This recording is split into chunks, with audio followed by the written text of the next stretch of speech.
You've been out at the town hall meetings. Have you had any resistance? Have you fell victim to any of what we saw on TV? All of them I've been to with you, and Brian was at one last week. It's really been very peaceful and very polite. Well, I think most of the constituents know where I'm coming from, that I'm on their side, and so I'm not having to deal with angry constituents who are frustrated about my position, because, I agree with the constituents. We need to do something to fix small parts of the healthcare system, but what the Democrats are doing doesn't get at the things that people know need to be fixed. And we have a much more informed public right now than we've had in a long, long time. And I'm just thrilled to see that, because they know what to do. Joe Gibbs, owner of Joe Gibbs Racing. All right, we're back on the Real News. RealNewsRadio.com is the website. We're joined with Virginia Foxx, Congresswoman, 5th District, North Carolina. And I know you've been busy and you've been doing a lot of meet and greets and this and that. I just wondered if you'd had a chance to look into the War Powers Act and the fact concerning the operating of the government under emergency rules since March 9th, 1933. A chance to do that. I really have just been sort of dealing with alligators. You know what I mean, the immediate kinds of things, but I still need to do that. One of my problems is when I'm driving by myself, I can't make a note to myself to what I'm supposed to do, so you need to send me an email to remind me of that, okay? All right, we'll do that. We'll send that to Aaron, and we're going to be doing... Go ahead, I'm sorry, ma'am. No, I said, that's great. Send it to Aaron, and he'll give it to me. He's actually going to be in North Carolina next week. Yeah. Tell him come by here Saturday if he's in this area. Come by the studio. He's not going to be that long in the state, but he was with me, I believe, one time over there. He was. He came in and did a show. We're going to do a series in September on that subject. So yeah, if you get a chance to check it out, I'd like to get your take on it. Okay. Hello, Virginia. This is Brian. Hey, Brian. Good morning, and I just wanted to thank you for all your hospitality when we were in Washington. It was truly an honor to be there with you in your office, and your staff, and everything was just wonderful. Well, thank you very much. We were so glad that we could help you all while you were up there. That's what we're there for, you know. Representatives have that name for a reason. We are the representatives of the people. And unfortunately, some people forget what they're there for, but we're there to serve the public. I just wanted to tell everyone listening here, Virginia, that, you know, from witnessing your office and how it runs and just how busy you are, it amazed me just, how hard you work. You say you get there like 7:30 in the morning and you often don't leave till after midnight, and it was just people coming in, coming out, and then when you took us over to the Capitol, Farron and I had to work hard to keep up. You were really moving the head over there. I was taught to walk fast at a young age, and I still do that.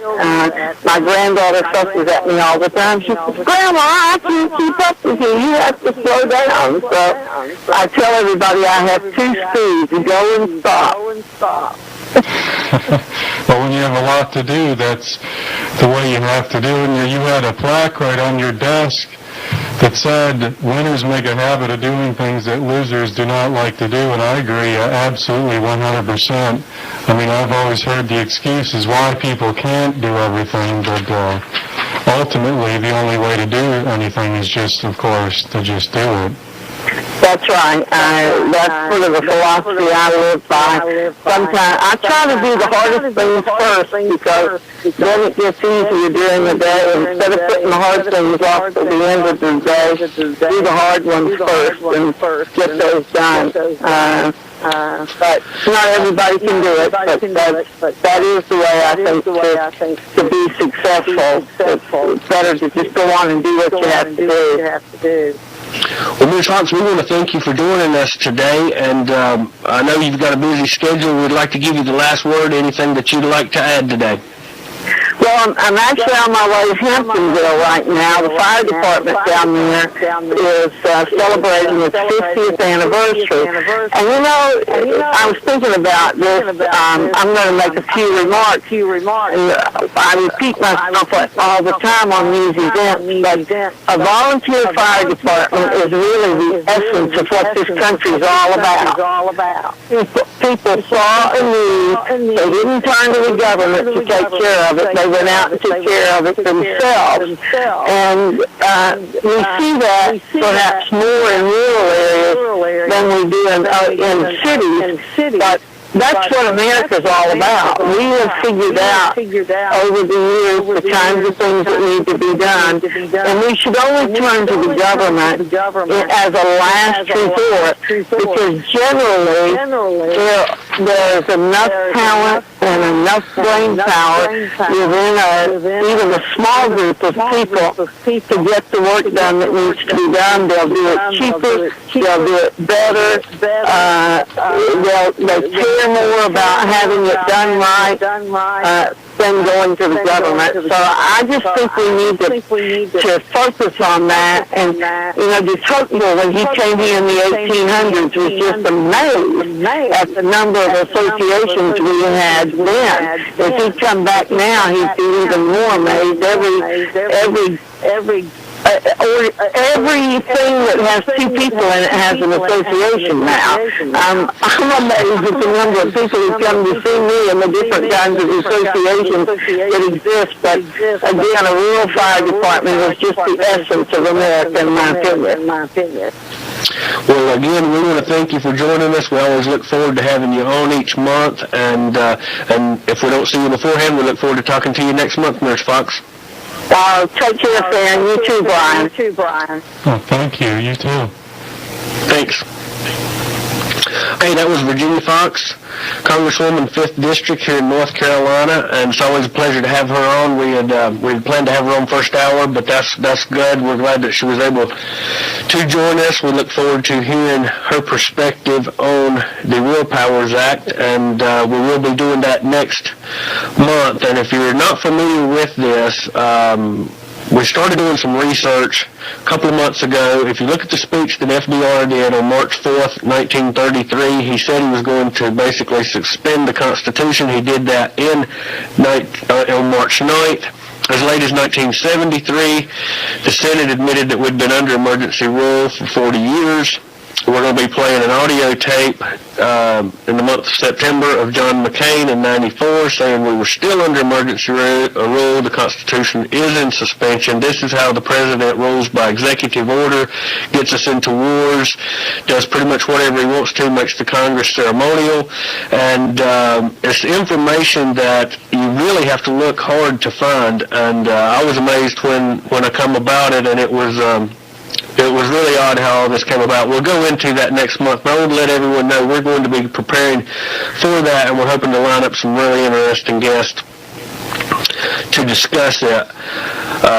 We can't take calls at the moment, so we're just going to continue with the news. And Brian, this was reported, this kind of goes along with something you said earlier, this was reported by The Independent this past week, August 11th, 2009. Obama urges $100 million for the Mexican drug war.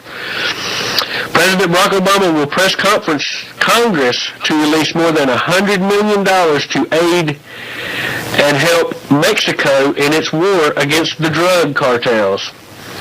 A country $12 trillion past bankrupt with $15 trillion of entitlements owed. We're going to fund and pay Mexico to fight the drug war. The funds have been held up by complaints on Capitol Hill that the Mexican army has committed human rights abuses in its struggle to destroy the drug barons and end the violence that has killed an estimated 11,000 people in the country. The issue was one of several bones of contention at yesterday's summit between the leaders of U.S., Canada, and Mexico. Now an annual fixture aimed at building on the ties established through NAFTA, the North American Free Trade Agreement that came into effect in 1994.